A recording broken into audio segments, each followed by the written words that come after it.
Perfect,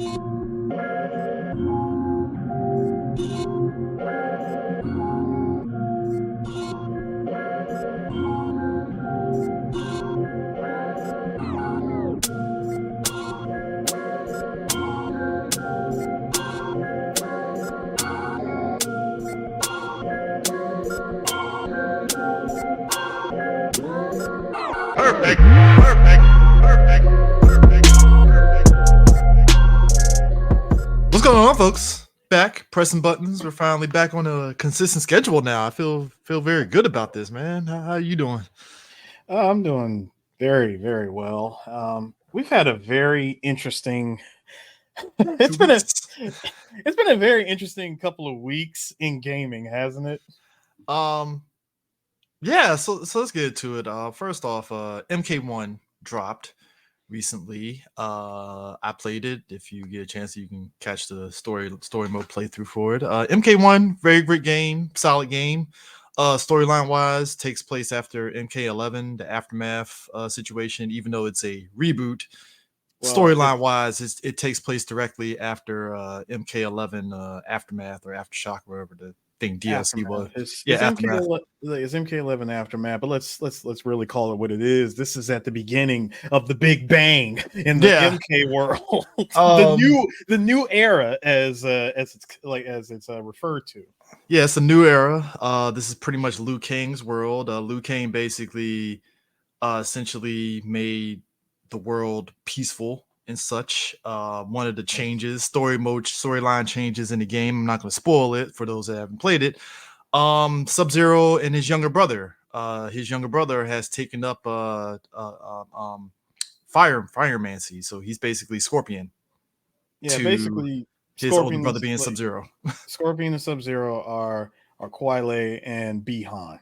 Yeah. And the original Scorpion pretty much looks like he probably had a peaceful life with his family because they never got killed, essentially. So that's that great. and the Shirai Ryu. The Shirai Ryu aren't even mentioned until much later. Yeah, because Scorpion eventually ends up Hanzo Hasashi eventually ends up forming the Shirai Ryu, but this time around in this game, the younger brother is the one that, spoilers, forms the Shirai Ryu. It's pretty dope. Smoke actually has more of a figure into the storyline with the I keep forgetting damn Ninja Clan's name. Lin Kuei, which I think is actually pretty great. It solidified that he's not their brother, he's just the adopted brother of the Shirai Ryu, which is pretty dope. Mm-hmm. Funny thing about this, they really did not like they buried the lead. Like, yo, Sub-Zero is like evil as fuck. Like the voice, aggressiveness voice of everything. I'm like, this dude is evil. There's no getting around that shit. Basically, tell me you're evil, like without saying you're evil. Just the aggressiveness, like he's not Lin Kuei. I'm like, whoa, dude, chill. Like, Katana, Melina, and Sindel, they actually are a fully functioning family now, not dysfunctional, which I think is actually pretty dope. Shao Kahn is pretty much Sindel's lap boy, second in command and stuff. Baraka, General Khan. Baraka, if you remember, he was inflicted with the freaking Tarkan disease and such, and he's in a way a good guy. He's just very he's full on good guy in this version. He's just very he just nobody really understands him until people actually sit down and talk to him like, we just want to be citizens. That's pretty much it and stuff. So it's interesting, and clearly with Liu Kang having peaceful, peace can only go so long, and the whole storyline is like somebody has been activating some of the people that Liu Kang had as not bad guys, including Quan Chi and Shang Tsung. And it's actually pretty interesting how it all turns about and stuff. It's I actually enjoy it. I would say if there's one downside to MK1, if you've been playing Street Fighter 6 online, the online of Street Fighter 6 is dope as shit. The online for MK1, do not play on Wi-Fi. Just don't.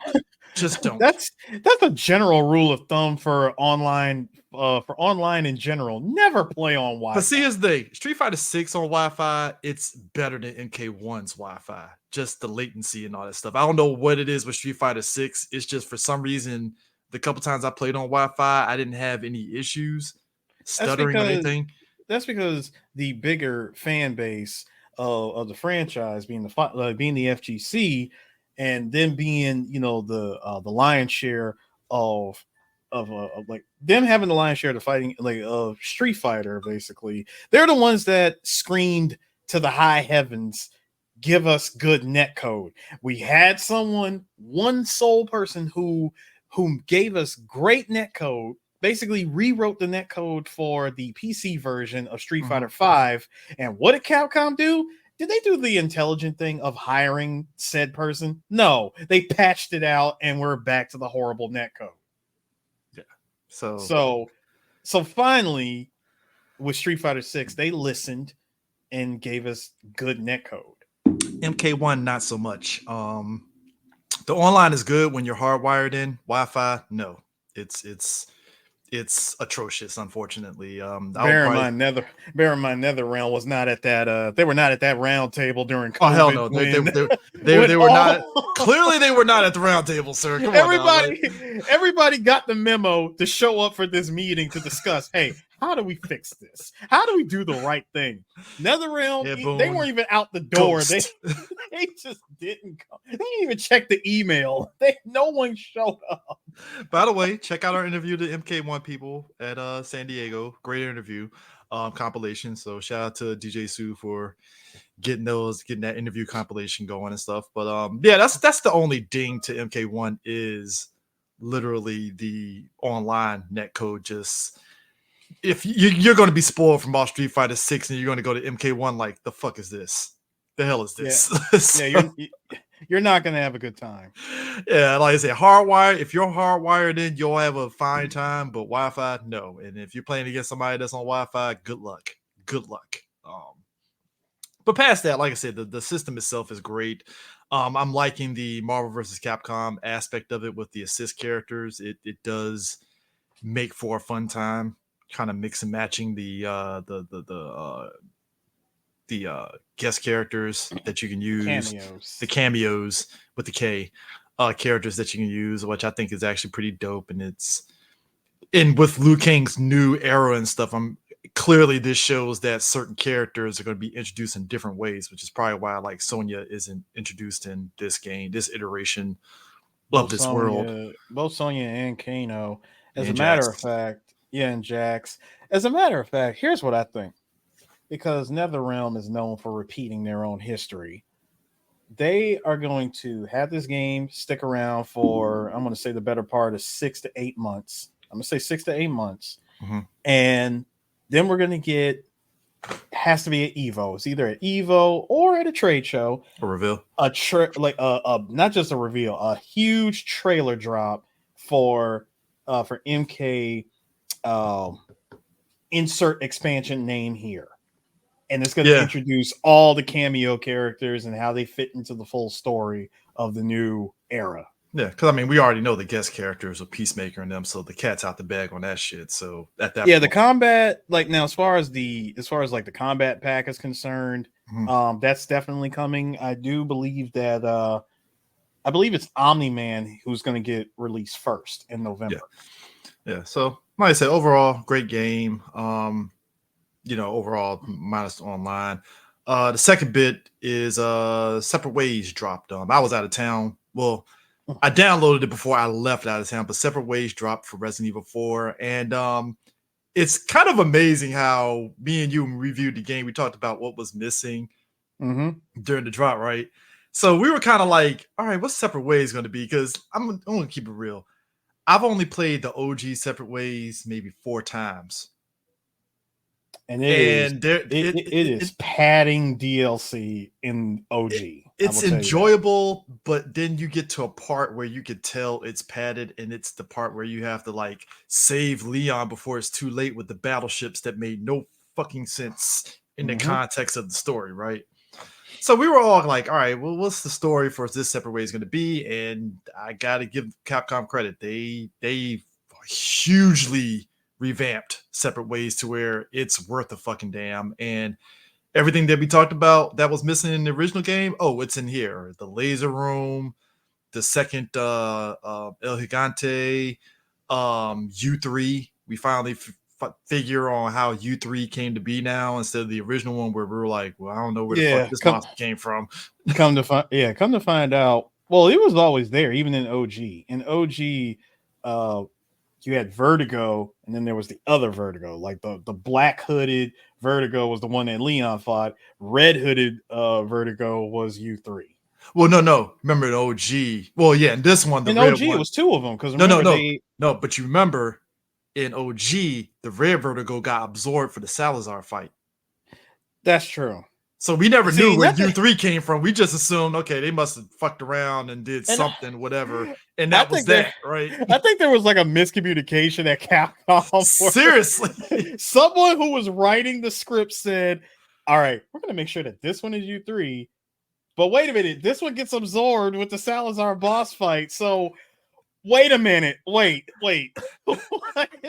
Wires got crossed. They're like, fuck it, they ain't gonna know. And then now we're questioning. There was a third one, like you find out the end, the MGS1 Solidus exists. So in this instance, they made the second Vertigo U3. It transforms into U3. It stalks you like a nemesis, and it transforms into U3, which I thought was great. I'm gonna say not so much as Nemesis because he doesn't show up like everywhere or in random. Well, it's only twice the village and the castle. Two times the village and the castle, and then finally when you get to the caves, that's where the boss fight shows up. We find out some things which I thought was interesting. So in the original Separate Ways in the original game, Ada, she never delivered the stuff to Wesker. She swapped it out with a different one. She swapped it out. So we were always like, well, how the fuck did Wesker come up with, that shit in Resident Evil 5? Well, we find out in this one that he was already hooked up with Excella and Tricell on the boat. And he was like waiting for Krauser to get fucking murked by Leon and was like, Krauser's body right there. Let me go ahead and just take that body and I'll just use that as a backup plan. In case because let's be real. Can you really trust Ada? Even Wesker was like, yeah, I need a backup plan. I don't trust this bitch over here. I am anticipating a double cross. So which is weird because I'm like, Wesker, you trusted her from day one, really? Like, of course not. Of course not. But he uses people. That's what he does. When he came and just scooped up Krauser's body, I said, you know what? Makes sense. And I am very glad that they did not go with that BS of Krauser running down a freaking long gangplank and freaking Ada having to snipe him from far away. I'm so glad that they just completely did away with that boss fight and just had her in pursuit of Krauser. Come to find out, you're not even fighting him. You're just getting to the island. Mm-hmm. So in her case, they never had like a real interaction. Like there was no scene like how it is in OG where they're talking in a random room and apparently they're both working with Wesker. Yeah. I'm glad they did away with that. Yeah, which I have a feeling everybody's thinking that, we're going to get RE5 remake. I feel this is their way of like, all right, you introduce Wesker now. We're going to give you Code Veronica remake. Because remember, Wesker was in Code Veronica. Yeah, remake. Wesker's in Code Veronica, and it definitely needs a serious overhaul. And also, if you're working with Luis, that means in Code Veronica you get to work alongside what's his face, Steve, which would make sense. But for them to give us the Code Veronica remake, which I pretty much see that one coming, we're definitely going to get Code Veronica remake before we get 5. Get Code Veronica. Completely overhaul that game, and I believe it's going to do real good because every single remake that they have done, not you RE3, but every single remake that they have done has been good. I count 3, but it's definitely on the bottom of like, is it my fave? Will I go back to it? Sure, to have fun with it, but like, no, because it's lacking. It's lacking because 3 was my personal favorite of the OG. And I said, you guys got to give this game the proper respect. I mean, you gave 2 its proper respect, albeit it's the scenarios of A and B are a little too similar. Like they're too close. Whereas in OG they're like night and day different. Like scenario A is much shorter compared to scenario B. They're both similar, but they both got Just the the same ending. length. Yeah, just the ending is The different. endings are pretty much about are a little bit different, but Yeah. still. 3, there was so much cut content, so much stuff that just didn't make sense, so many stupid decisions. I'm sorry, I'm very critical of 3, but it's for a reason. It's a C to 2 and RE4 is A. It's No, like this is what you did. this is It's 3. You did enough to be a game. That's fine, but you had, like you said, there was so much stuff that you took out for whatever reason or another and stuff. Maybe because Capcom wanted a quick turnaround, which is stupid in and of no, itself. that really wasn't it. It had the quick turnaround wasn't the reason. 3 sacrificed the campaign. They sacrificed the campaign in 3 to give us that stupid RE verse that no one asked for. The Dead by Daylight RE, basically. Like it was a multiplayer mechanic, like a multiplayer edition. No one wanted, no one asked for, no one plays it. It's stupid. It's buggy. It's a shit fest. That's all it is. But I looked at Capcom. I said, Capcom, how could you do this? How could you give us the perfection of RE2 remake and then split the team up? Give the B squad the freaking campaign for the story, and then have the majority of the team working on the multiplayer option that no one's gonna play. and that's the thing. Why would you do that? And that's the thing. That's why I feel like if they're gonna do Code Veronica, which seems like it's likely, you hope that. And I'm curious on how that game is going to be in terms of narratively, because obviously now they're adding in so much stuff. It makes you wonder how much of the stuff from Umbrella Chronicles that they did with the destruction of Umbrella, because that's essentially, because when you get to the end of Code Veronica, that if I remember correctly from Umbrella Chronicles, they had an extra thing after you beat the Code Veronica section where you go straight into the Fall of Umbrella with Leon and with Chris and Jill. Wasn't that Chris and Jill? Chris and Jill. Thing? Yeah, it was a separate thing, but it was like the ending for that game because obviously Wesker pops up in Code Veronica, so it's like, all right, he's helping Chris and Jill during their mission, which that would make sense. I don't know how they would put that in Code Veronica, but that would be nice to actually have in Code Veronica a little bit, but I don't think that would tie in well with everything, especially even though they're in, because isn't Code Veronica in Europe? Code Veronica takes place, yes, on that prison. It takes place in that prison. Then it goes into the castle. Then Chris shows up, and Claire and Steve take off in a chopper, I think. And then it goes to Chris scenario. Chris finds out where Claire is, and he goes after her. And they both make it to what I like to call the thing, because it's because it's almost like they're in the middle of Antarctica or something.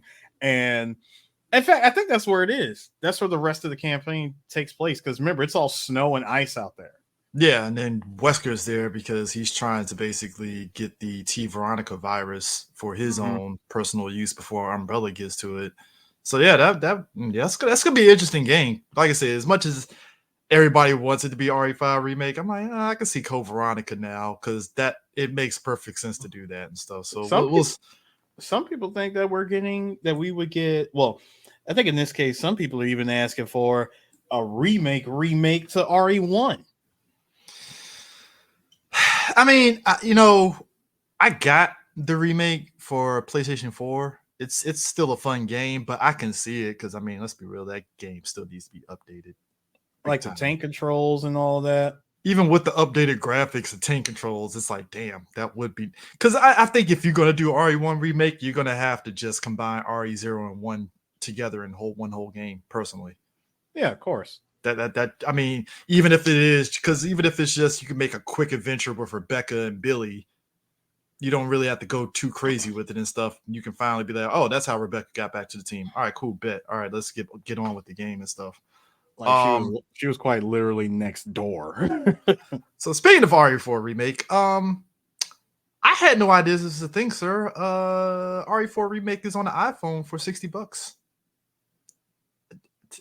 How does that work on an iPhone?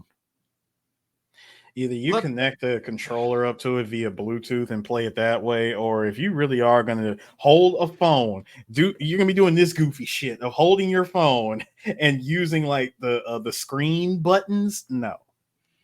Now, somebody Stop. said that there is a controller port that you can plug in through the USB-C port, and I think Apple's selling the cable for like $70, which I'm like, cool, but like I gotta ask, who the fuck is playing Resident Evil 4 on a goddamn iPhone, let alone a fucking cell phone in the first damn place? No, I'm not. $70 for a cable.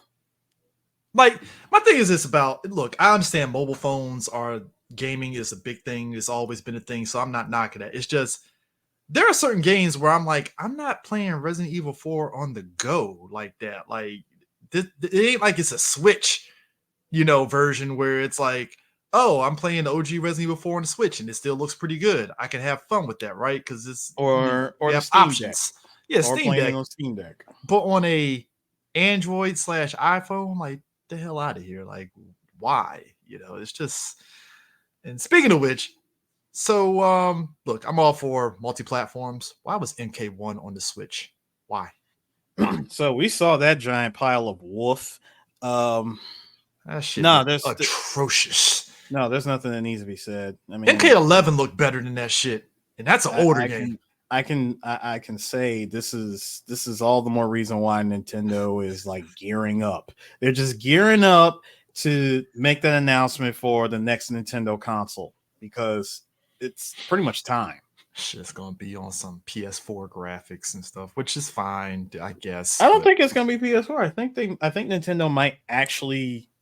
They might. I'm not saying they are, but they might actually try to modernize get in line. No, to get in line with their with the non-competition, their non-competitors. You know what I mean? Because they never considered themselves in competition with Microsoft and Sony.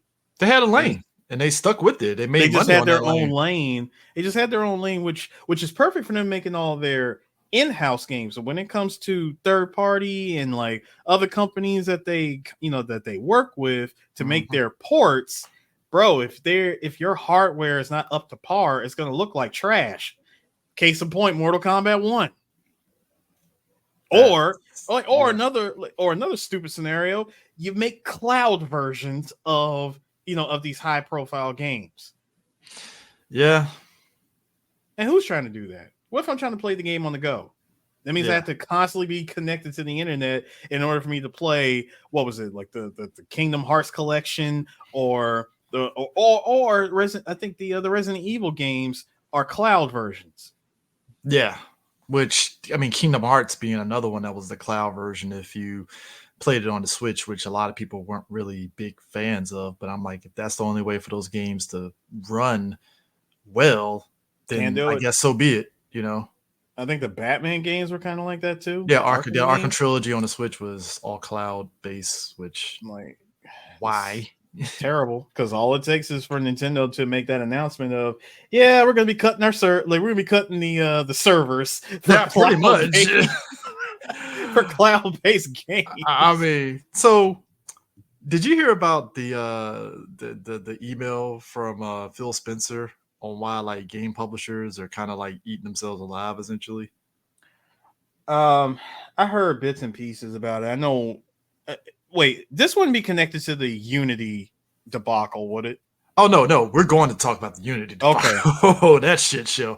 But it was basically him kind of like selling Game Pass. So basically it was like, here's what he said. He's like, over the past 5 to 7 years, the AAA publishers have tried to use production scale as their new moat. Very few companies can afford to spend $200 million on an Activision or Take-Two spend to put a title like Call of Duty or Red Dead Redemption on the shelf. These AAA publishers have mostly used this production scale to keep their top franchises in the top-selling games each year. The issues these publishers have run into is the same production scale cost approach hurts their ability to create new IP. The hurdle rate on new IP at these high production levels have led to risk aversion by big publishers on new IP. You've seen a rise of AAA publishers using rented IP to try to offset the risk. Examples including Star Wars with EA, Spider-Man with Sony, Avatar with Ubisoft.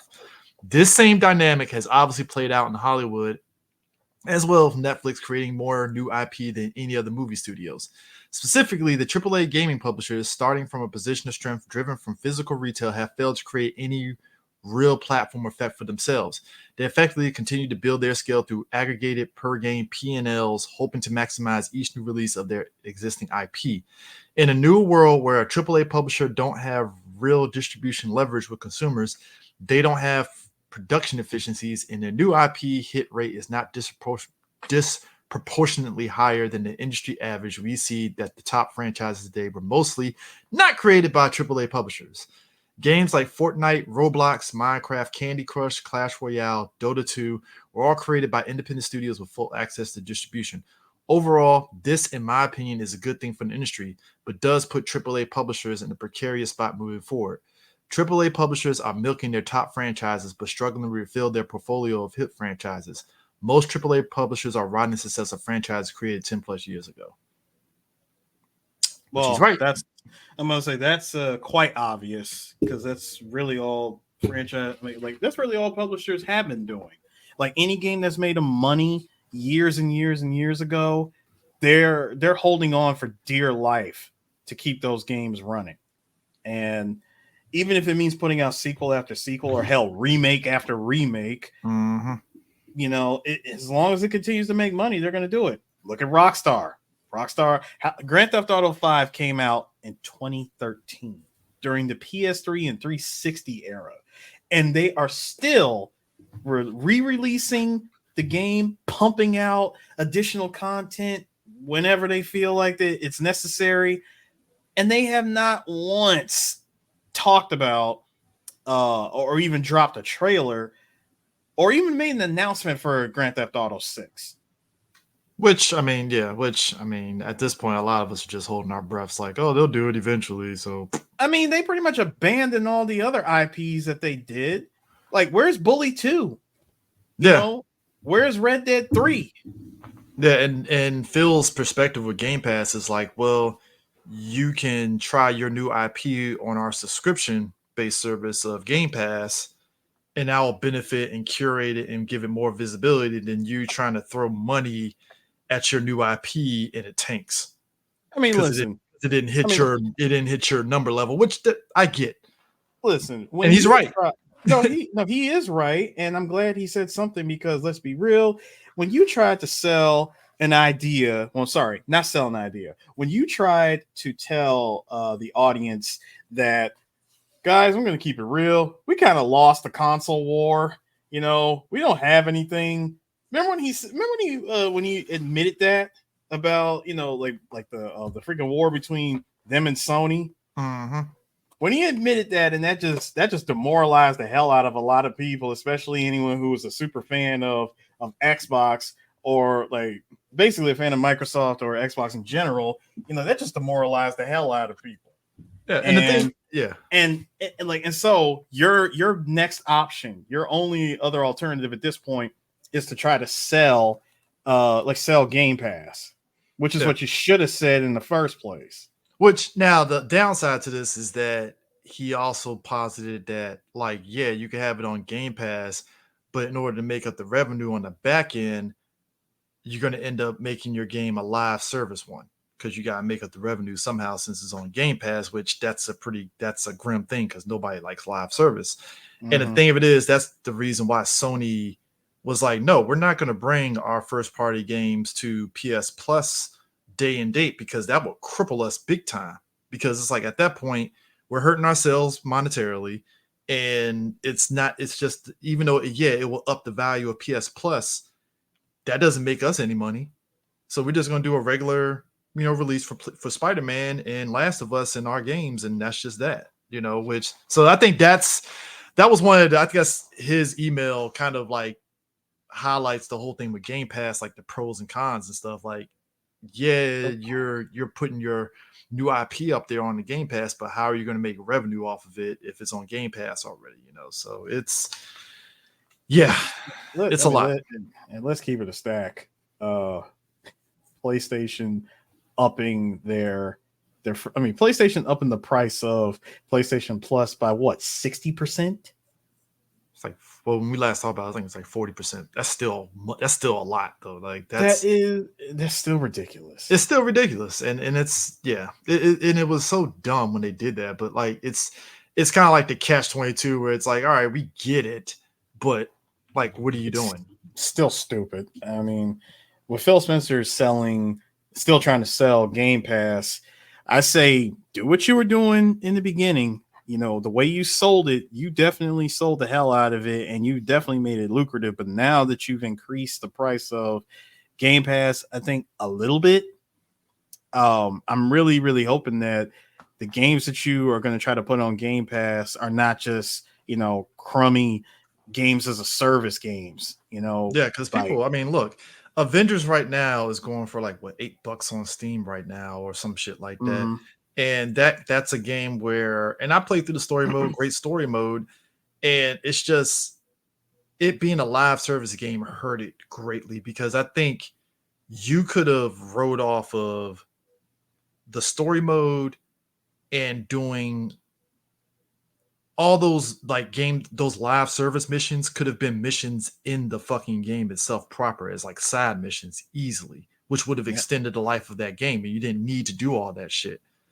And then you had the DLCs, which were pretty good in its own right. You could have wrote off that, but they wanted to live service it up and it didn't, it went the way it went, unfortunately. And And then we yeah, got the Guardians of the Galaxy game as an apology. different company, but yeah, I mean that, Different company, but that was definitely yeah, it definitely felt like an apology. yeah, which turned out to be a better game because I'm on my second playthrough of that game and I still got shit I got to unlock, which I think is great. So, Mm. um, let's talk Unity, sir, because holy crap, I know you've probably used Unity, maybe dabbled in it, right? Or you I probably, messed around. I messed around with it for just a little bit, but I never gone back to it. I can tell you from what from the news that came out about it.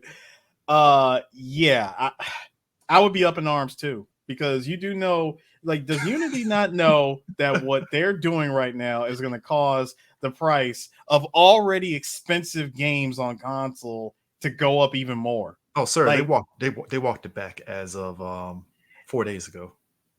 well, that's good that they walked it back because good Lord, do you not realize you were about to turn games that were already costing $70 into damn near 120? Yeah.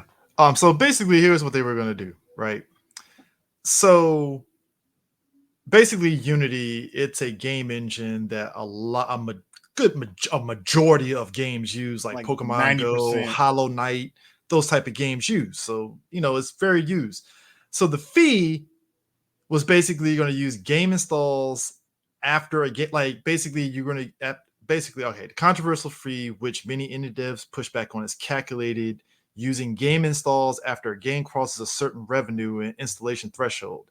Unity said the runtime fee would be applied retroactively to games that meet the revenue and install thresholds. So that would have, like you said, that would have upped the price of the. Yeah. So everybody pitched a fit on Twitter, all the social medias, and it made every news outlet. And Unity was like, "Ah, shit. It's Yeah, let me like not another do way like that." another way of looking at it would be like this. Imagine you are about to, like, imagine you're an artist or a merchant and Mhm. you're about to go and purchase a booth for San Diego Comic-Con, for example. Yeah. You already got to pay their ridiculously high fee, and that's Mhm. even if you get accepted. But let's say you do get accepted. You get accepted, you're also paying like $150 a day that you're there. Uh-huh. It's kind of like that. And you're also giving 15% of what you, like 50% of your sales to the organization. It just At the feels end like of the, you at the end of the con, 15% of what you made of all your sales goes to the convention. Yeah, so basically the original thing was games developed with the lower cost Unity Personal and Unity Plus plans reached that threshold at $200,000 of revenue in 1 year and 200,000 lifetime installs, while Unity Pro and Unity Enterprise accounts must reach 1 million in revenue and 1 million lifetimes installs for the fee to kick in. That So in other words, if you made 100K at the tables, you can keep it.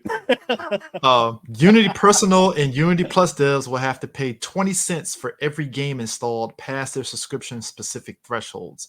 Unity Pro devs will have to fork over between 2 cents and 15 cents for every install past theirs. Unity Enterprise devs costs range from 1 cent to, we're just going to round it off to 13 cents. Developers and emerging markets will have lower cost per installs past their thresholds. Yeah. The fact that this is even a thing, that's Who came up with this? it's the crack. It's the crack, dog. Bro, who was so bored at Unity that they came up with this, like with this harebrained scheme of doing something like this?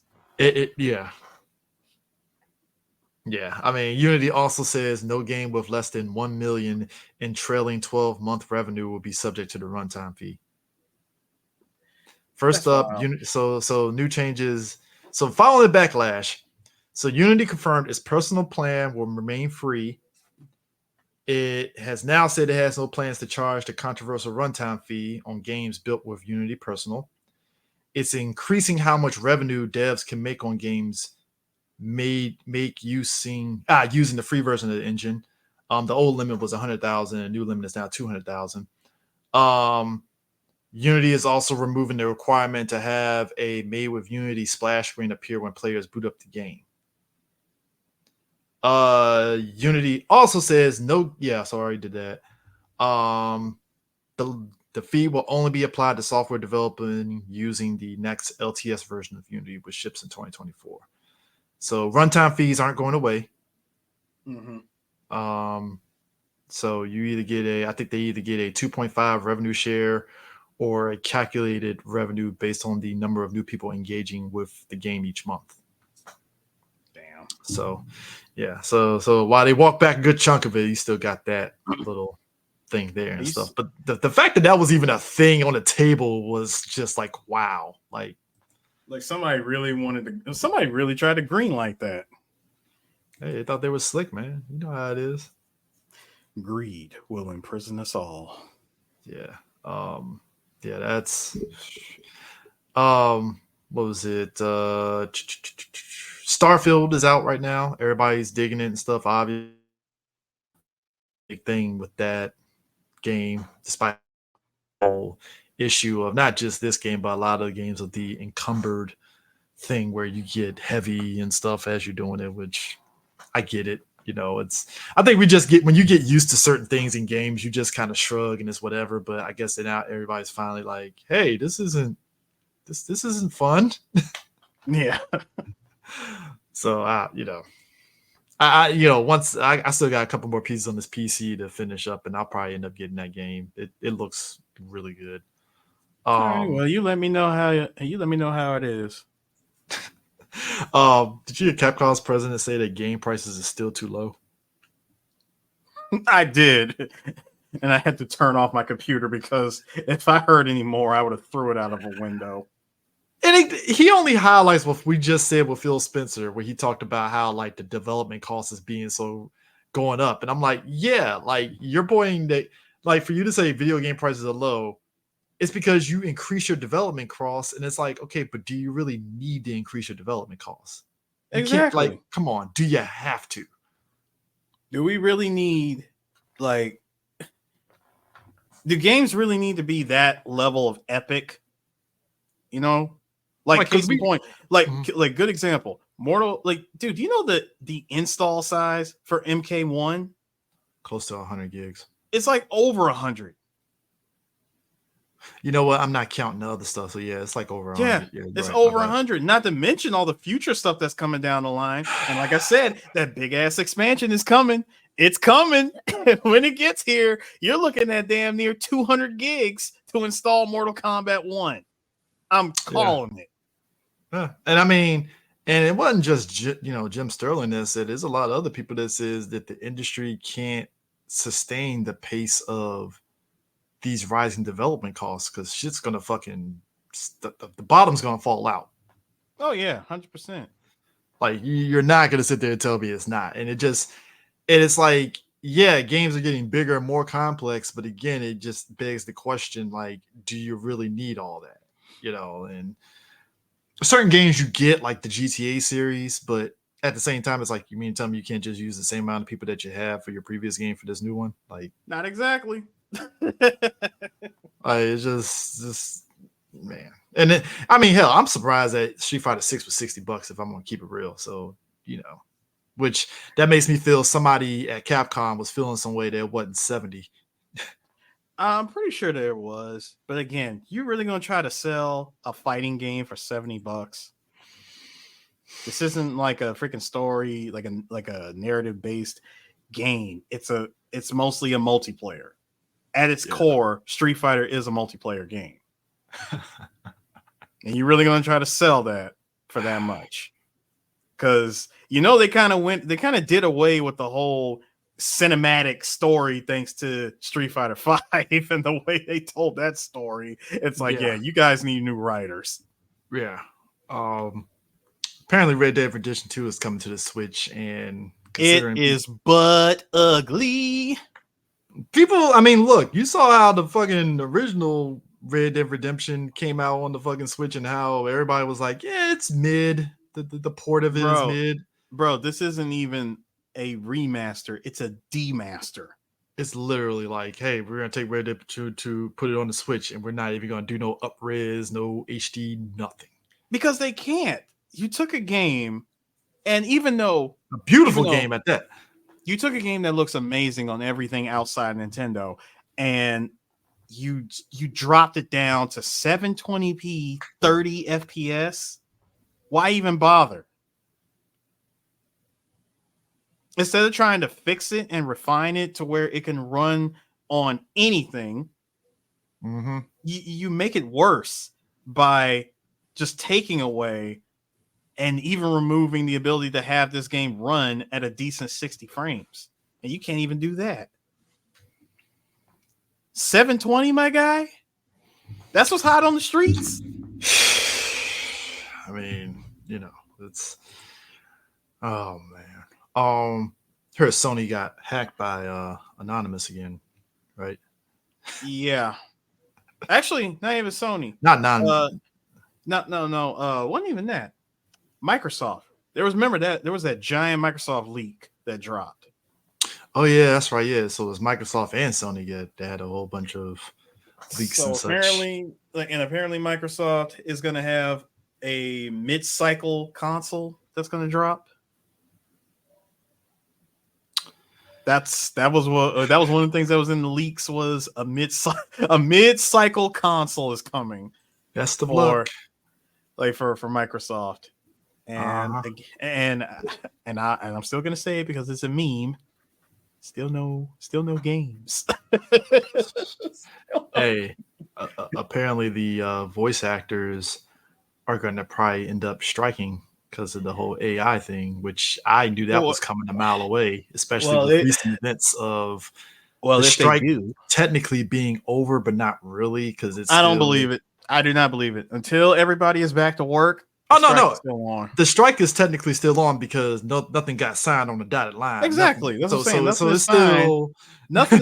Like Chris, nothing is signed, but everybody's out here popping bottles and celebrating. Yeah, everybody was like, "Oh, relief!" I'm like, until they sign on the fucking dotted line, that's no, fam. Until it's official, like a referee with a whistle, y'all need to chill out.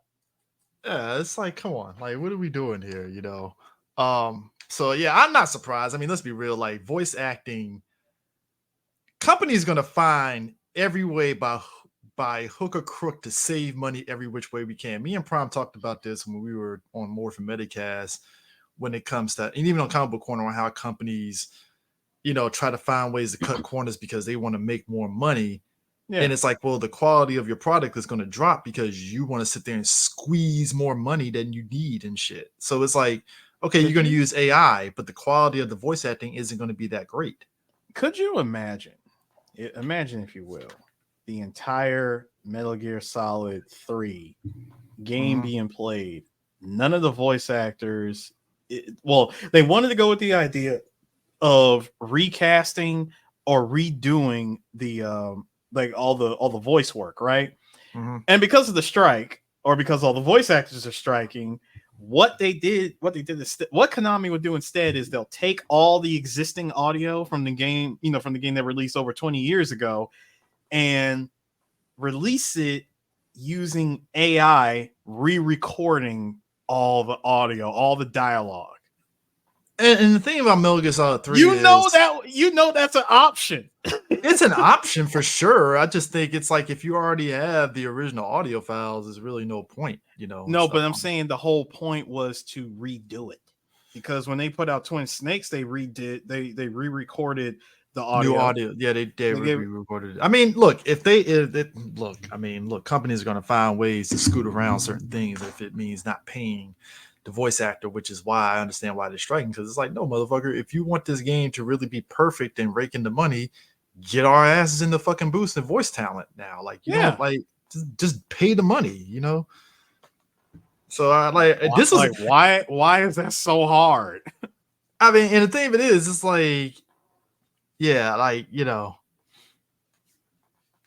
so it's and like I said, I knew this was coming. Like, and it's kind of, AI has been a thing that we knew companies were going to find ways of abusing in some way, shape, or form, and it was going to permeate itself, not in just movies. It was going to permeate in the fucking video games as well.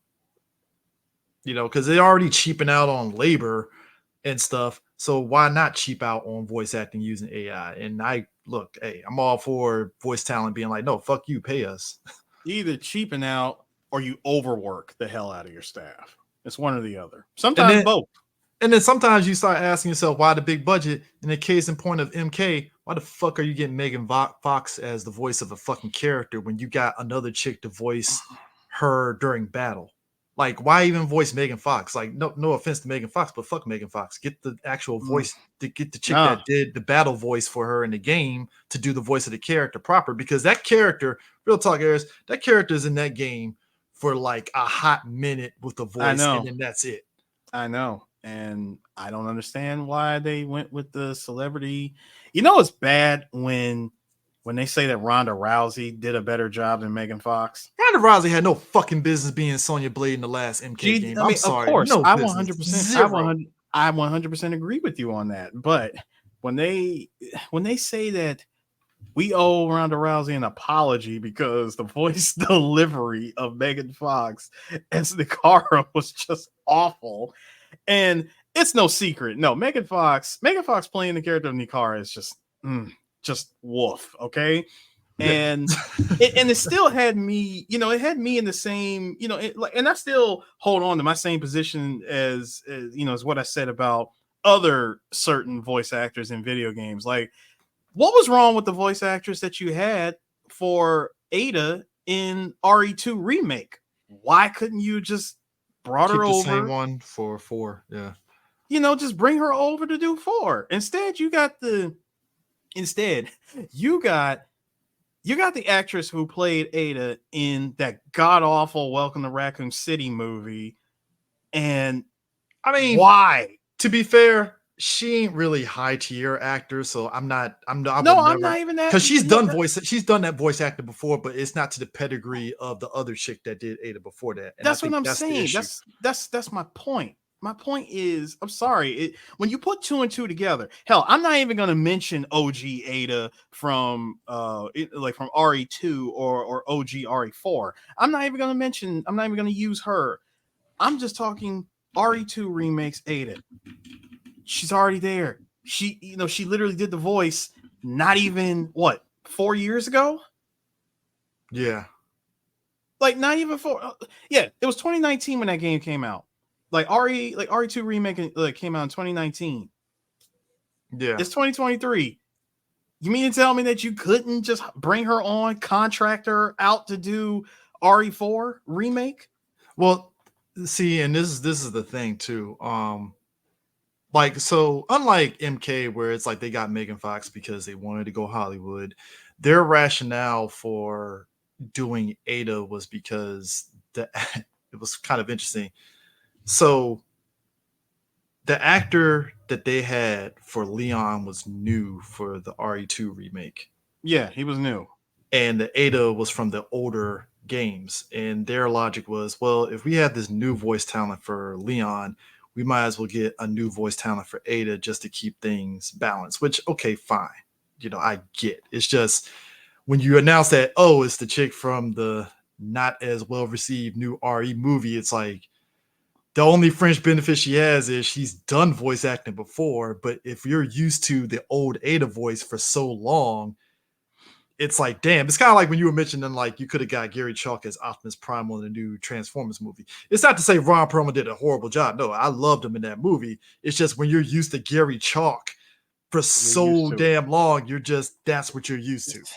I mean, I'm sorry. The assignment is right there. Yeah. But like I said, it's just, at least in this instance, I get why they did it, because they wanted, if we're going to do a remake and we're going to get a new voice talent for Leon, you might as well get new for Ada. I get it. I mean, you got a new guy to play Leon in RE2 remake. What was wrong with the? I'm sorry, I'm still gonna ask that question. What was wrong with the voice actors you had from RE2 remake from 2019? It has not been that long. Yeah. Oh, never mind. Hell, hold on. You still got the same guy doing the voice of Dante since Devil May Cry 3. Okay, so now he did him in 5. Okay, so now I found out. So what happened was, on top of them wanting to go new voice actor, is because Capcom is very. So the old voice actors for Ada joined a union. Yeah, that's right. And Capcom, apparently Capcom, reading up on it, apparently Capcom is very just fickle about voice actors and unions and stuff, so. Which is ironic because it's like you got Johnny Yong Bosch in Devil May Cry 5 and that whole debacle. So it's like, and he's the voice of freaking Zero in Ultimate Marvel 3. So it's kind of like, a part of me feels it's like they don't mind because that voice talent is there, but it's like, wow, she joined a union, and all of a sudden you're like, oh, we don't want that's some Saban ass shit right there. Yeah, it's like all of a sudden y'all got a problem with unionized. Like with voice actors who are in a union.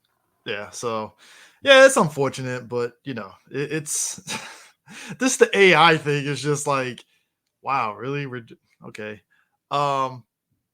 So Sony had their Sony PlayStation experience. Well, on the State of Play, was it not last week, the week before? It was kind of a surprise one. Yeah, it was a surprise one, which threw all of us off because I totally forgot about it. So one of the big things is they did more on Final Fantasy 7 Rebirth. It's a release date. I was right. Comes out in February. I knew it was gonna be so February. I'm like, all right, cool. One of the things that disappointed a lot of folks is that obviously your save game data is not going to transfer over to the new one. The only thing you're going to get is it's a Yakuza thing where you probably get something special. Like I think you get the Leviathan materia and the other materia if you play it at Integrate, but your stuff doesn't carry over into the new one, which kind of pissed people off because it's like, well, obviously I get the whole thing with levels because a lot of us, we maxed out our shit, going back through it, but like, you mean to tell me I can't just carry over the weapons at least? Like at the very least I can't do.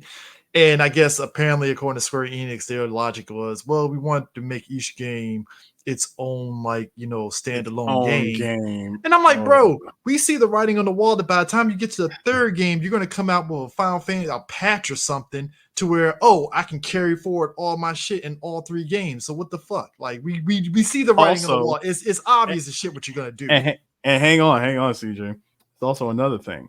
That by the time that they're done with all this, like when the story itself is said and done and it's finished, they're going to release the entire game as one huge download. And you don't have to worry about switching disc or anything. They're going to put in all the necessary updates, all the freaking rewriting of the game's code to make it one large game. And if you don't have it, then like I said, they're going to patch it out to where you just have to switch out the game or whatever in order to do it. But it's like you have the capability. It's just y'all motherfuckers don't want to do the shit because which it's a catch-22 a little bit for me, because on one hand, I get it because it is a lot of work to be like, all right, how do we balance this game to account for this person's levels in that game and that game? Fine, I get that. But it just feels like the writing's on the wall. By the time they get to that third game, like you said, there's going to be like a compilation Final Fantasy 7 game where it's all three of them combined. And a lot of us, this is like, all right, so you could have did it the whole time. It's just y'all waited to the third. Okay. Better yet, you're either going to do it.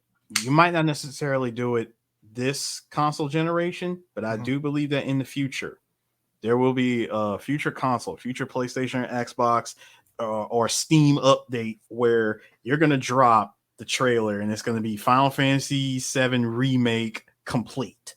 Yeah. Just like how you did with Advent Children, and then you gave us Advent Children complete. Yeah.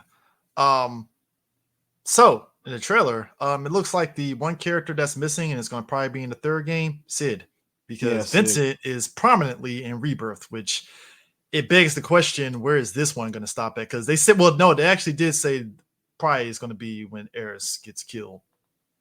So basically. They are going to stick with that notion then, huh? Because you remember the last game, they basically fought Destiny and they killed off the race, but it looks like everything else in this second one is like it's lining up with how the game was in the last one, where it's like, okay, they're sticking in, even though we still have that lingering plot thread of Zack being in Midgard and how that figures into the plot a little bit. I think that's gonna be part of the flashback section.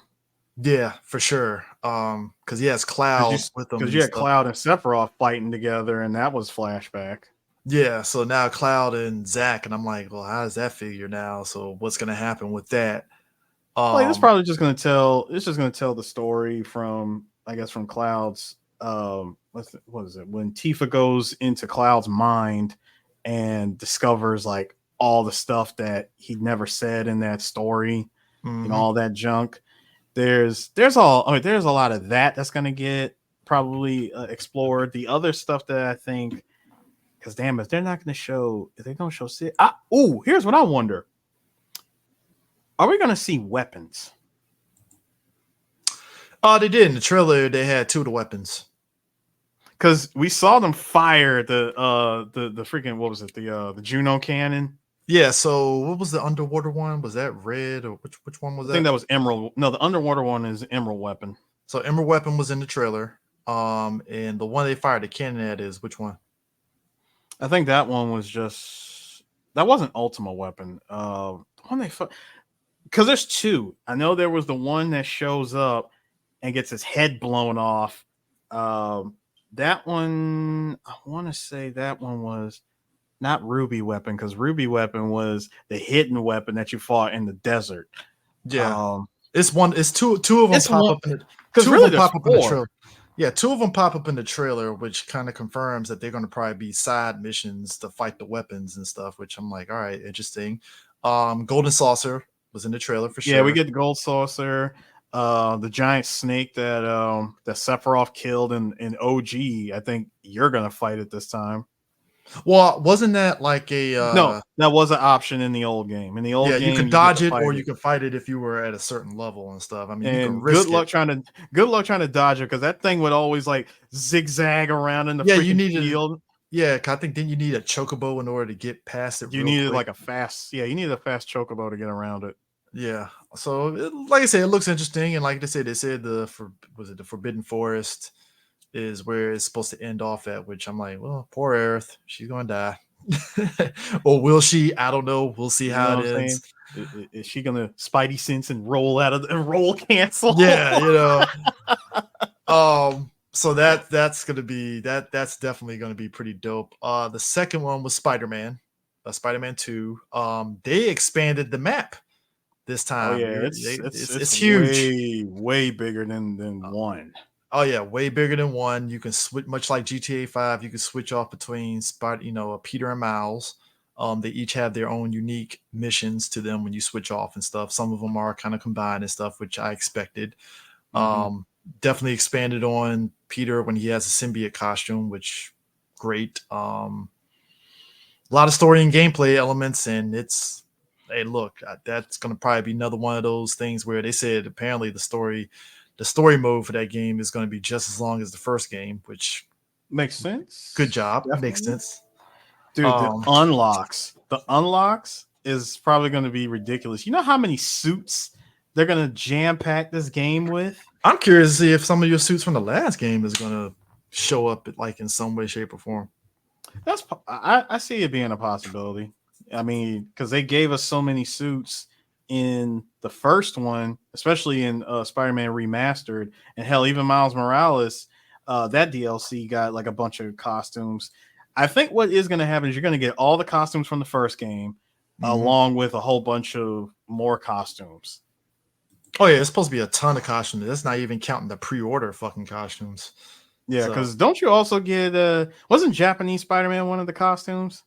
not Japanese Spider-Man, like a Toku Spider-Man costume for both characters. Oh, see, I wanted like the actual Japanese Spider-Man costume with the gauntlet and everything. Nah, that which you would have thought that would have already been a given, but you know.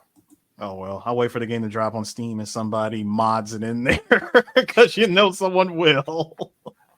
So, actually, starting 3 days ago, if you buy a new PS5, you get to redeem a free game from them, and the games are pretty much the first party games. So, Spider-Man Miles Morales, Spider-Man Remastered, God of War Ragnarok, Horizon Forbidden West, Ghost of Tsushima Director's Cut, Ratchet and Clank, Rift Apart, Demon Souls, Last of Us Part One, Sackboy, Returnal, Uncharted Legacy of Thieves Collection, and Death Stranding Director's Cut. Pick any one of those as your free 80% of game. those games are already on Steam. Yeah, but I mean, let's be No, real. I mean I get it. You buy, buy a new PlayStation, you get a game for free that you can redeem. I mean that's So, cool. I mean, that's cool. Like I said, at the end of the day, it is what it is. Eris in the year of our Lord 2023. Fans are finally filing a lawsuit over KOTOR Knights of the Old Republic 2's not having the remaster, not having the missing content.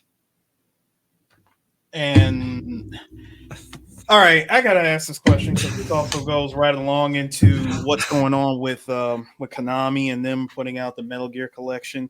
Are game companies just are they just getting lazy? Not getting. Are they just lazy? I mean, Knights of the Old Republic 2, it had missing content from day one anyway, way back in the day when it Yeah, originally it came out. did, but I mean, but that's still my question. Are companies just lazy now? Like, we have the technology to give everybody like the best experience for gaming, and you can't be bothered to give us a proper remaster. Why is it that back in the day, during the PS3 and 360 era, we got, I'm not going to say all, because there were definitely some bunk remasters that we got. Looking at you, Silent Hill collection, and Mhm. also looking at you, Zona Enders collection. Anyway, we at least got some kind of effort. Mhm. Now, with technology being as great as it is, couldn't be any better. You can't be bothered to give us proper, decent remasters. And I don't understand why. Yeah, and the thing of it is too is that the original people, the studio that promised it, they ended up walking it back this Because of course year, they like did. because they could, and they were all like, "Yeah, we're gonna, offer you free codes for the remastered Star Wars game on the Switch as an apology." And it's like, no bullshit. You promised this shit. No, we're gonna fucking sue you. And I'm like, all right, good luck. Best of luck on that. So, which I gotta be honest with you, like Knights of the Republic is the only like I played Knights of the Republic 2. It's okay. It's just it doesn't hit those highs as the first game did. So Mhm. I mean, that's one of those games that definitely benefited from being on the PC because fans actually made their own DLC for that game that actually added back in the missing content. Oh yeah. So That Kind of like that how, kind of like how it was with Ubisoft when they put out Watch Dogs 1 and 2, and all the stuff they showed off in the trailers that looked amazing. We get the actual game; it looks like trash. People went into the game. Was it? They went into the game's code, found it, and put it back. Yeah, so what you were talking about earlier with the Switch, yeah, it looked like Yeah, 2024. yeah. That's supposedly the rumored. Eventually, so apparently next year we will get a new Nintendo console. Now, my switching gears over to the Metal Gear Master Collection. Ooh, Now, yes. if you recall, remember Metal Gear Solid remasters 2 and 3 are they were delisted. Mhm. They got delisted A primarily lot of people because were pissed off about it. they were because of the copyright of some of the cutscenes or something. Mhm. And for the longest time, they stayed delisted. Uh-huh. Now here they go and they drop the news about the Master Collection Mhm. of Metal Gear games. Now we are going to get a nice chunk of Metal Gear games, much like how the Ninja Turtles Cowabunga Collection gave us 13 games. Volume 1 of Metal Gear. You get Metal Gear Solid 1, 2, 3, as well Metal Gear as 1 and 2. Metal Gear 1 and 2 from the MSX No, and Snake's, Metal Gear. Snake's Hold Revenge. on, and hold on. I'm getting to that, Chris. I'm saying 1 and 2 from the MSX computer, as well as 1 and 2 from the NES. You're also getting all the digital comics. You're also getting the screenplay, videos, and the soundtrack for the games. That's a nice collection that Konami is giving folks. Mm-hmm. Here's the problem. Metal Gear Solid 2 and 3 are the blue light remasters from the PS3 360 era. Now, Konami did say that they have been making some tweaks and I guess refreshes to those collections, because God knows that when those games had came out, it was missing content. Mm-hmm. Like even back then, those collections were missing stuff. Like case in point, which you already know, thanks to Sony signing that stupid that stupid deal or clause or whatever in their contract. Nothing that's exclusive nothing that's exclusive to them can be put on anything else. So the likelihood of us getting Snake versus Monkey probably not even going to happen. A lot of red tape on that. There is. We just might get the Snake. We're definitely getting Snake Tails, and I do believe we are going to get the Snake skateboarding thing. Yeah. What I'm hoping is that they bring back all of the cut content from the original PlayStation 2 versions. They bring it into this Master Collection, like the original demo theater for Metal Gear Solid 3, which used Raiden, where they did that joking Terminator one. I know we talked about this on the previous pressing buttons, but I hope they bring back everything. Like everything has to be in this game. Don't cut nothing out. Fix the glitched trophies that plagued the PS3 version of MGS3. Because there was a glitch. There's a glitch trophy where if you got all the face paint, if you got all the face mask, you're supposed to get a trophy for it. I got all of them, and the trophy didn't pop up. Wow. The frame rates for it, PlayStation 5 is for Metal Gear Solid 1. Pretty much just say everything but Steam. I mean, sorry, everything but Switch. Well, funny thing. So 30 frames per second on all the versions of Metal Gear Solid 1 on all the consoles, including the Switch. Wait, even on PC is going to run at 30? 30 frames per second. 30 frames per second. Metal Gear Solid 2 and 3, 60 frames on everything but the Switch. The Switch, unfortunately, in handheld and TV mode, they're going to still stick at 30 frames per second. Well, then again, Metal Gear Solid 1 natively ran at 30. I don't think that game did run it. It didn't run at 60. So Twin Snakes could go at 60. Twin Snakes did run at 60. Yeah, Twin Snakes ran at 60 because of the updated graphics and stuff. It made sense. But since you're talking about OG PS1, 30 frames is about right. But yeah, the fact that I already knew the Switch for 2 and 3 were gonna still stick at 30 because it ain't gonna do 60 on that shit. Even like, despite the fact that that game is old as dirt, and they still can't get it to run at 60 at 1080p. Now I know they said undocked the game would run at 720 30, but you mean to tell Yeah. me even if the game is docked, it still runs. It still runs at a 30. I'm like, come on, Nintendo. I don't I know mean, if I don't know if I can blame Nintendo or if I want to blame Konami for this, because it's not like you're going into the game's code and fixing it to where it can run. This is where emulation really plays a big really plays like a big part in in gaming today, because a lot of people are going to look at this collection and they're going to go, okay, presentation wise, cool, I guess. But when it comes to me playing the game, why is it that I can fire up an emulator and play these games at 4K 60? Like, I mean, it's really bad. It's really a bad look when the fan base is doing a better job than the actual developers that get paid to do this. yeah. In news that shouldn't be shocking to everybody, Sonic Fox beat the dog shit out of fucking Waka Flocka. And We made it to our so we're in our comedy section now. Okay, cool. Yeah, we're in a comedy section that it was kind of funny. Like the build up to the fight proper during that whole thing was hilarious because you could tell Waka had that look on his face like, oh, I'm about to get my ass whooped horribly in this game. And sure enough, he got a round. Sir, it was so embarrassing. I do believe Sonic Fox beat him blindfolded.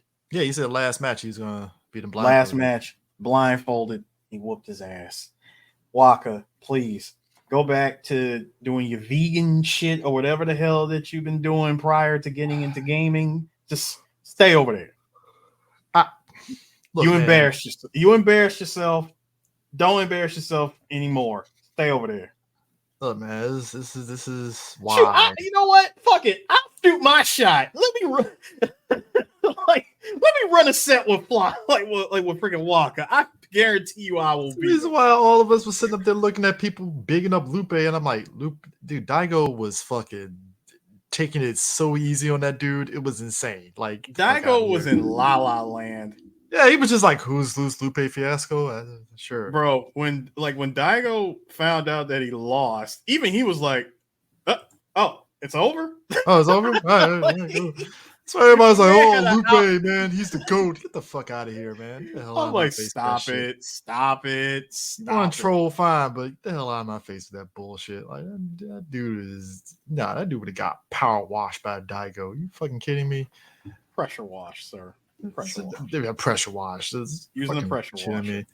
So I'm laughing that Capcom looked at Microsoft after they did their acquisition of Blizzard, and it was like, no, we're not entertaining that bullshit. The hell out of our face. Yeah, because everybody thinks that because Microsoft is is doing this whole acquisition mess, you're buying up all these companies, but we're not seeing any games. And people are hoping, well, I wouldn't say hoping, but they're thinking. Because let's be real, how long has Microsoft been on this tirade of looking at the idea of buying Nintendo? Yeah. First of all, go ahead. And no, I just want to entertain this a little bit more. First of all, it would never happen. Okay, it will never happen. Number one, when has the entire country of Japan ever sold their intellectual property to anybody overseas? Never. It never happened. Like, Nintendo was born, bred, and will die in Japan. Okay. The day that you know what? Just like how I say, get Nintendo out of your brain of possibility, like of the possibility of buying it. Also, get Sony out of your head too. You will never buy Sony.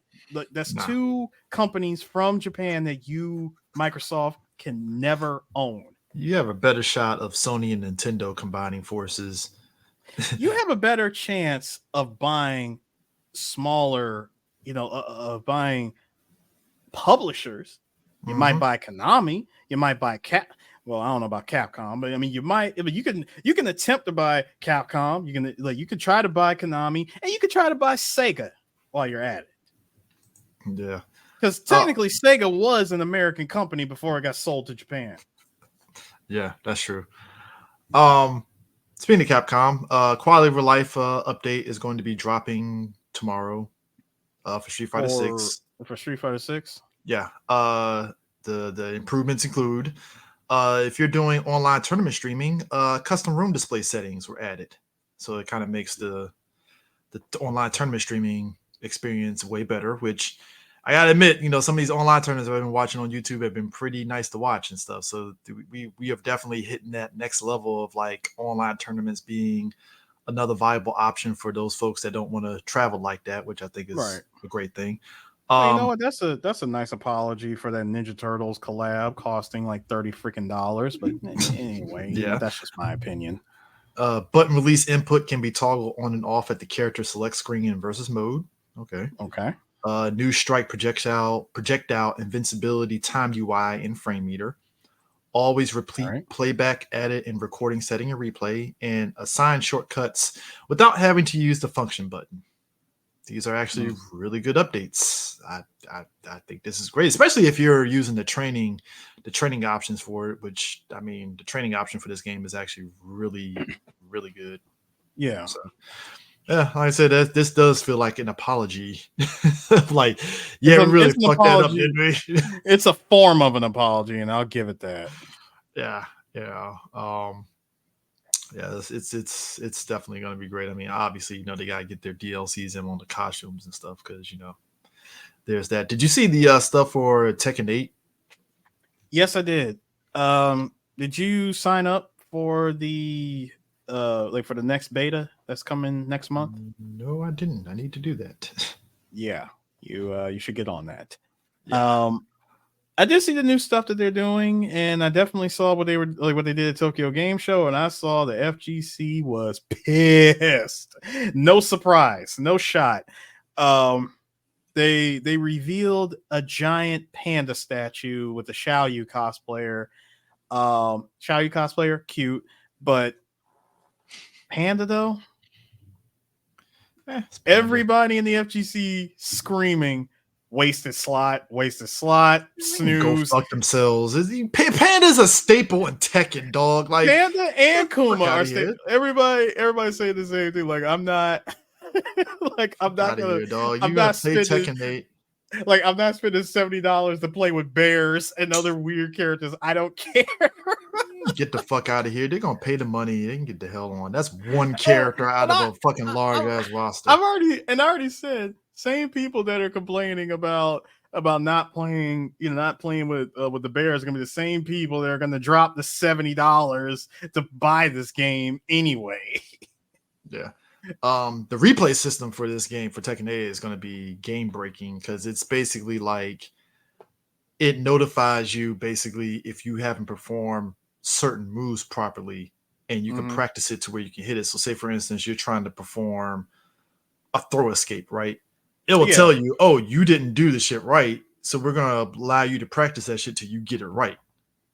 Yeah, that's actually pretty cool. I'm like, okay, then this can most definitely help players get better. Like it literally tells you where you fucked up at and what you. It's like this is like AI next level. Like holy shit, it is. This is next level AI. Who needs coaching when you got the replay system? I mean, bro, like even to the point to where. Like if you block an attack and you didn't punish it properly, the game will sit there and give you a prompt like, hey, what you can do to punish certain move, which normally under normal circumstances, it really just boils down to you just practicing certain things and just like, all right, if this person does this, I know what to do. But you have to kind of think about it on your own instead of actually having the game tell you and such. And it seems like in this instance, it's giving the players an opportunity to be like, all right, here's what you can do in this instance so that in mind next time, which I think is actually a pretty great thing. And they pinpointed to where it's like frame accurate, the exact frame where you can, where you can either pull off a counter, where you could stop stop a certain moment that happens.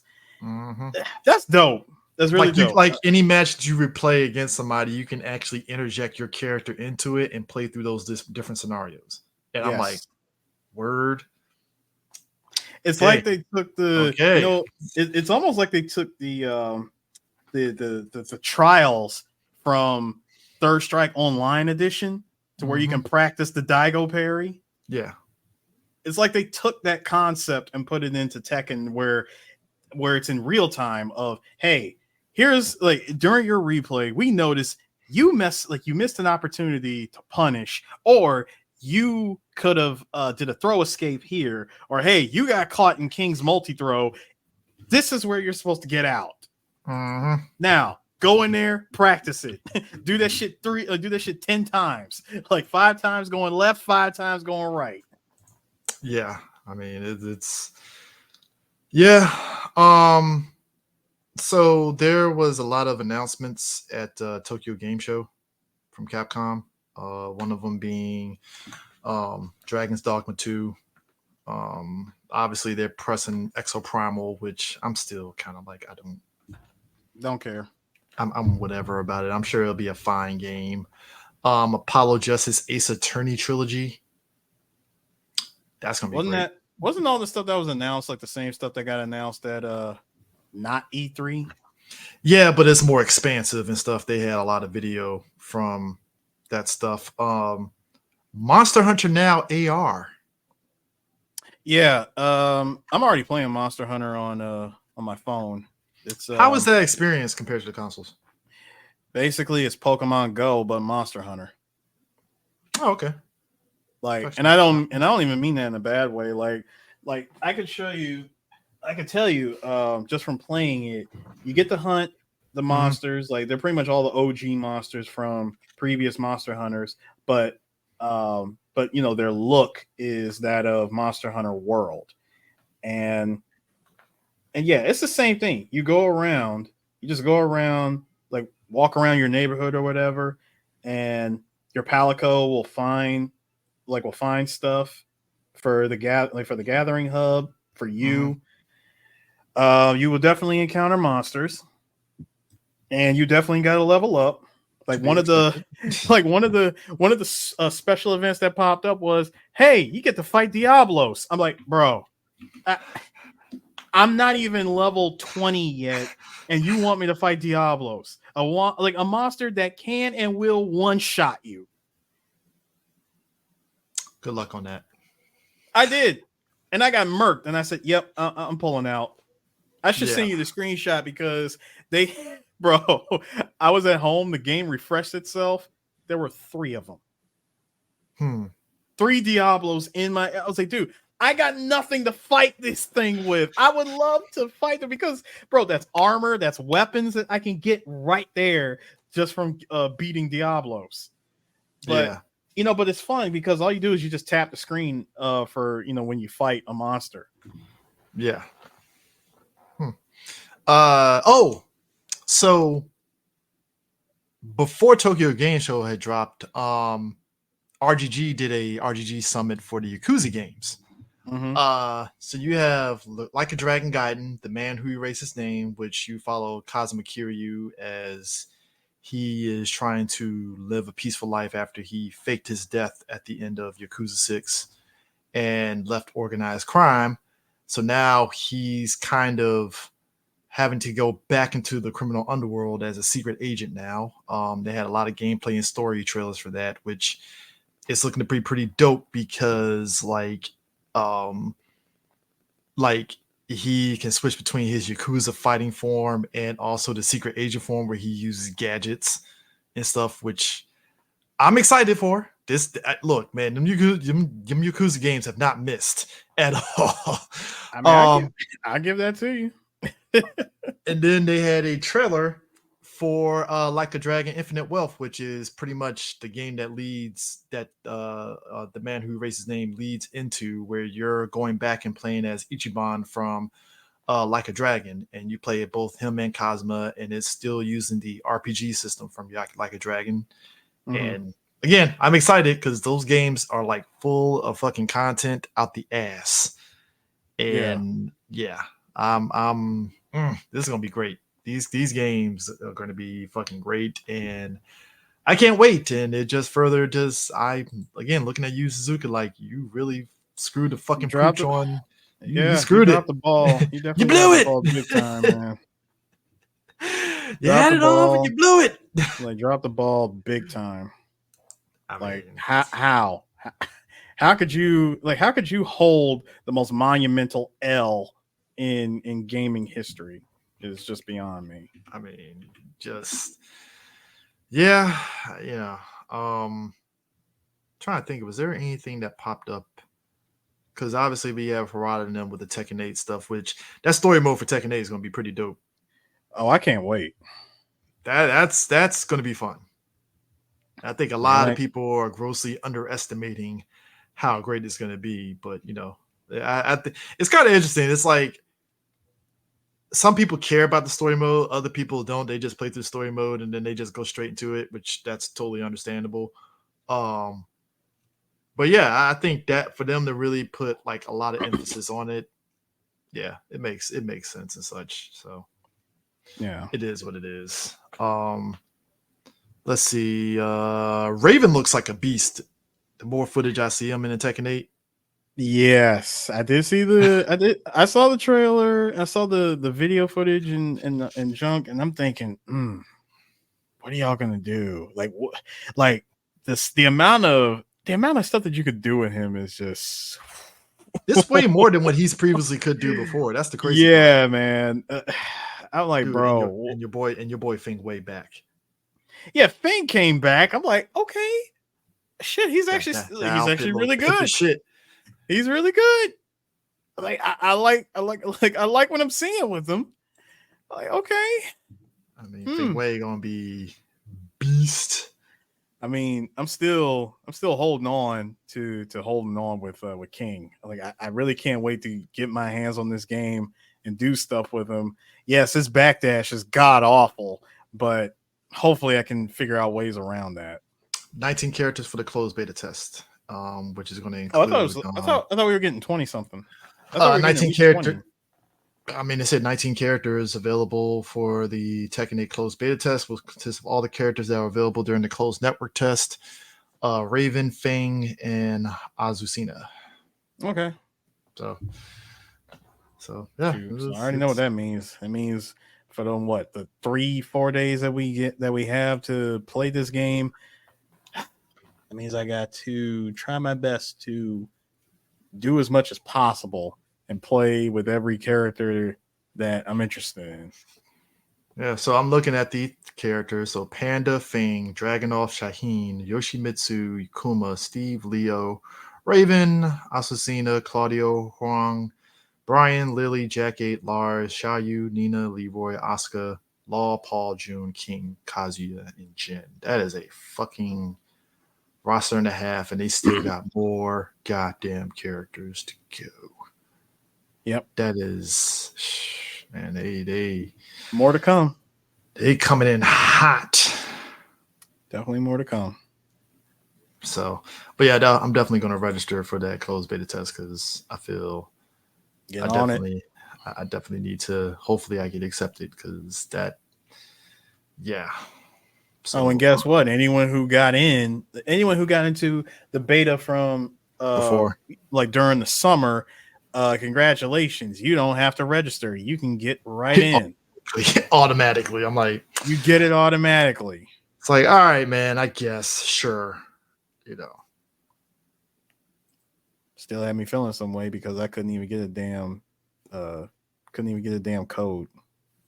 But I like how Harada kind of put his foot down. That was the one thing that came from out of that interview. I like how he put his foot down. It was like, yeah, we're a full package game. We're not this free to play bullshit. I'm like, all right, Harada. All right. Hey, Harada he's betting 1,000 on keeping his word. I mean, but remember a long time ago he said that he wouldn't do DLC, and there it is. Seasons. Haha. It's still DLC. You still got to pay for it. Yeah, but it's not DLC, and like I'm feeling I'm getting nickel and dime, and stuff. So, but I get you got him on the technicalities. So you're right. Yeah, I'm just Okay. Okay. Question though, how long do you think meanwhile Square is going to sit on Kingdom Hearts 5 since they did that announcement like 2 years 4. ago? 4, Kingdom Hearts Kingdom 4, Heart Kingdom Hearts 2 years 4. ago. Well, if Nomura is the one at the helm, then yeah, we probably ain't gonna play that game for like another 20 years. Like they did that announcement trailer and got all hypes and stuff, and I was like, "Oh, this looks dope as shit." And I'm like, "They're gonna sit on this shit for years They're while they get sitting Final on it. Fantasy 7 done and over with." That's definitely one because unless they fix, I mean, unless they split the team up, which I hope they don't do. They Don't don't. They split the don't team need. up. No, you're already doing fine with the Final Fantasy 7 games. That's Don't what I'm split the saying. Do team up, not man. split the team up and have half the staff working on Kingdom Hearts 4 and the other half working on finishing Final Fantasy. Just work on one project at a time or hire people. I don't know. Hire more developers. More programmers. What a novel concept, sir. What a Right. novel concept. I mean, you're a huge company. What harm would it do? You're putting out games. You're getting a nice revenue stream. Just, I don't know, hire people. People are employed. They're able to get money. Something. Just don't overwork them. But then again, this is Japan, and that is their motto of overworking the fuck out of people. Overworking. That's our motto. What are you talking about? Exactly. What we do. We keep the team that we got and just work them like dogs. Crack that whip.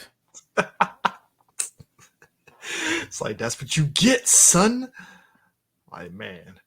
Yeah, I swear, man, Jean-Claude being in MK1 as a skin is like great voice and all. I think that, like, you have to wonder to yourself, where was Jean-Claude's hit? Like, I get why he didn't want to do it initially back in the day. I think it was mostly scheduling. Because you gotta remember, Jean-Claude was on like the highest of highs, no pun intended of him, no pun intended of him being high on coke for Street Fighter. I mean, you know, but he really was running off the highest of highs of success, which is funny because Mortal Kombat came out in 92 and he was supposed to do the digitization for his character. Like Johnny Cage is like literally based on him. And because he couldn't do it, they had to go with like another stuntman. But man, just imagine we could have got Jean-Claude in like the biggest fighting game rivalry of the 90s. He's on both sides. He'd have been Guile and Johnny Cage. But we only got one, and we finally, after like decades, we finally got him on the other side. Yeah. You know what's crazy is that I totally forgot, random, but not really, because I totally just forgot. I forgot that shoryuken.com goes straight to the Evo site. Yeah, it does. Like the website is definitely archived. I mean, if you're trying to look up the forums, I mean, the forums still exist. You just can't, you can't use it. But but they're there. Plus, I know that. It's just I just totally forgot about it and stuff, and it's just kind of like the end of an era kind of stuff. It was just one of those things I randomly fucking forgot was a thing that happened and stuff. So I meant to ask you this because obviously people know that I'm playing games. What is other than the Monster Hunter on your phone? Have you been playing any console games, or you still been kind of just whatever? I don't. Outside of 2DX and Resident Evil 4 remake, I definitely bought some stuff. Hang on, I'm about to pull up my Steam list right now. So I bought the Breakers collection, the Capcom Fighting collection. I did purchase. Hang on, let me search by. No. There we go. Recent activity. Oh yeah, finally got my hands on the Ninja Turtle Shredder's Revenge. The update. Did you get the Dimension X? Oh, I need to buy that. I meant to do it before I had left this past weekend, but I kind of forgot. I just picked up like quite a few games like during the Steam sales. Like I got the Tetris Connected, beautiful game. Okay. I got Melty Blood Type Lumina. They did like a really, really nice sale. They did a super stupid cheap sale on Samurai Showdown. So I went ahead and grabbed that despite the online being dead. Oh god, what else I got? Yeah, I already mentioned the Breakers collection. And I think that was all I picked up. Oh yeah, and I did pick up no, that was a long time ago, but still I picked up Uncharted Legacy of Thieves collection. Cool. I definitely need to get a goal on actual streaming. Like I think one of the things I wanted to stream was the Ada, the Separate Ways. Like I want to do a playthrough of that. Yeah. So I don't know. Between work and stuff, I mostly just been watching a lot of games on like on Twitch or YouTube. Like I got a chance to watch the whole playthrough of Separate Ways, and again, awesome. Like Capcom, you churned that damn butter and you gave us gold. You know, one thing we haven't touched on and stuff, we brought up Steam and PC and stuff. So what's the state of graphic cards now?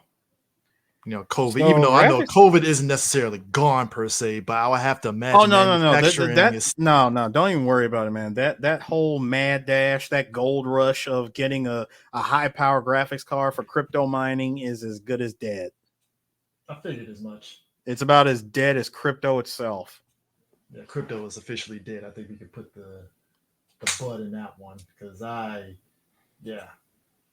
whole mean, thing now with crypto had to be the you know, stupidest thing ever. thanks to crypto taking the giant dumps that they took, the likelihood of it ever going back up again is just kind of Nil. like I don't know. I feel like it's gonna be years before that ever happens again. Like we're never gonna see the jump that it had during COVID. Because remember, that was during the time when everybody was trying to get rich from home. That shit was hell. So basically everything's back to normal in a way. Oh yeah, graphics cards, they're back to their prices. I mean, company like both Nvidia and AMD are pumping out their freaking their 70 series cards and on the Nvidia side, we got the freaking 4000 series cards. I'm still rocking my 3080. Both my 3080s are great, and they're going to hold me over probably for the next decade. Which is a good thing. Because you don't necessarily need to update or upgrade a graphics card every time they make an announcement of a new series. See, I didn't get a graphics card. The very first graphics card I got after I moved to Japan was the GTX 980. I got the 980 Ti, which was a 6 gig card. And that thing lasted me from 2015 all the way up to 2019 when the card itself was just kaput. And you know, and it was partially my fault because I definitely overclocked and worked the hell out of it. And I stayed gaming on it. Yeah. So then I ended up getting my my gaming laptop in 2020, my HP Omen, and that has a 2060 in it, which is also a 6 gig card. But if I never gotten that laptop, my actual physical card was the 3080. I went from a 980 to a 3080. Like I completely jumped. I skipped the 10 series. I skipped the 20, like the freaking 20 series cards, and this is my first 30 series card. Now we're at the 40 series. More than likely, I won't get another graphics card until maybe their 6000 series. Because they're at 4, and 5 is right around the corner. As it always is. They're at what, a 4090 right now? And I think so. Yeah, they is 4090. They're at 4090. Guaranteed. They're gonna announce the 5000 series probably sometime. I want to say probably summer of next year. They could probably announce the 5 series. And when they announce the 5 series, give that like another couple of years, and then we're gonna get the 6 series. And then by then, maybe by the 6 series or even possibly 7 series, I'll update my card. Yeah. Guess lastly to end this off, Hideki Kamiya is leaving in Platinum Kamiya Games. is out of Platinum Games, and a lot of people it's a mixed bag of reactions. There are some people that are actually celebrating him being gone, and there are some people that are actually sad. They really think that that Platinum Games is pretty much dead now that he's gone.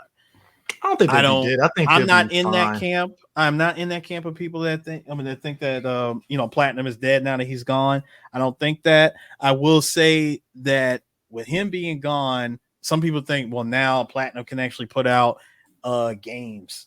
You know, I mean, I I say personally, if with him being gone, like Hideki Kamiya, yeah, you gotta put respect on his name. He, the guy is responsible for hack and slash being as awesome as they were. I was watching a stream and I was talking with what was it with what's dude's name on Twitch? Waifu, like waifu games. I was talking with him, and I just mentioned in his chat. I said, "Hey man, you gotta put respect on his name." He said, "Listen, Hideki Kamiya, yes, I would put respect on his name if it wasn't for the fact that you took at the one moment in time, you took the game that could have been like one of the greatest hack and slash games of all time, being the first Devil May Cry, and you completely shat on it by giving us Mission 23. Mission 23 by turning it into a shoot 'em up. yeah. And then, not to mention, you did the same thing with Bayonetta with all the shoot 'em up scenes. Yeah. All the shoot 'em up missions in Bayonetta and Mission 23 of Devil May Cry. It's like he got 22 missions deep in the DMC one and just said, you know what, fuck it, we're gonna turn it into a shoot 'em up. It's crazy.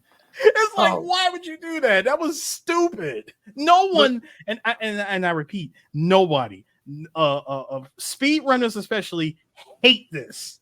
No one likes Mission 23.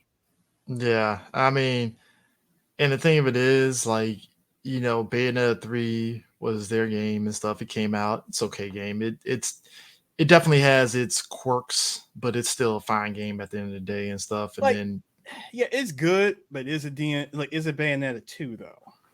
Yeah, that's the thing. A lot of people think that it's not as good as 2. Yeah, and they actually had the prequel game was the Bayonetta Origins, which dropped on the Switch 2, which is like a sequel, prequel to everything and stuff. So at this point, other than Project GG, which he still has on tap, it's like I said, I think Platinum Games will be fine. I mean, they've put out some good ones, minus a couple, but hey, they need to get that game relisted again. We need the Ninja Turtles game back available. Mutants of Mad. We need Mutants of Manhattan. We need that back. We need the Transformers game back. What, Devastation? Yeah, that's on Steam. Is it on Steam? I could have sworn that game. I have it on. I downloaded it on Steam already. I had that shit on Steam years ago. No. Wait, Chris. It's in the same boat as Alice: Return to Madness, where that game forever was delisted until it finally got relisted. So if you own it, if you own it, you're fine. But if you don't own it and you're trying to get it, yeah, you're shit out of luck. Because I'm looking it up right now. Transformers. And let me see here. Transformers. I see Transformers Battlegrounds. Transformers Battlegrounds. Earthspark. Monkey King versus Transformers. No, it is not there. Transformers Devastation. Yeah, that sucks. But hey, yeah, man, Transformers Devastation is not there, sir. You cannot go into the store and purchase it. Well, I own it. I bought it like years ago, so that's what I'm saying. You got it before it got delisted. Yeah, so I'm pretty good, but yeah, that's unfortunate because that game was actually really good. So, but yeah, man, this is we're starting to get ramping up on some games dropping very soon. So, look, folks, if you are still got some games in the backlog, I suggest you get them shits done and over with because I'm trying to beat some of this stuff before Final Fantasy Rebirth drops. Yeah, for sure. Because I think the first one came out at the height of the pandemic, which was probably the best time to play that game. But yeah, is there anything else? I don't think we got anything else. I think we're good. Yeah, we're good. So we don't have anything. Not till next time. Yeah. So until next time, we'll catch you guys later. Peace. Deuces.